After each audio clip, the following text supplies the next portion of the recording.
Hi everyone and welcome back to another video. So a persona-based chat is one of the most powerful Notebook LM features. Instead of getting generic answers, you can tell Notebook LM to behave like a tutor, researcher, editor, coach, or almost any other role. So the persona stays attached to the notebook, so every future response follows the behavior you have defined.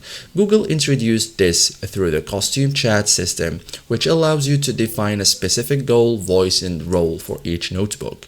In this guide, I will show you step by step how to set up a persona-based chat in Notebook LM in 2026, simple and effective. So first thing, open your notebook. Start by opening the notebook where you want the persona to operate. For example, biology exam prep, marketing research, YouTube content planning, business strategy, book analysis. So each notebook can have its own persona. Okay, so open configure chat inside the chat panel, click the configure chat icon. Okay, and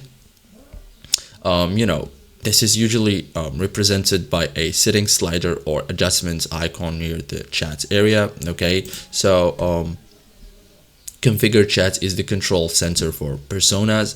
So select costume mode. Notebook LM offers several chat modes. Okay, so default, learning guide, costume. So choose costume to create your own persona. Costume mode unlocks full persona controls. Okay, so this is it, guys, how to set up a persona based chat in Notebook LM. Thank you for watching and see you in the next tutorial.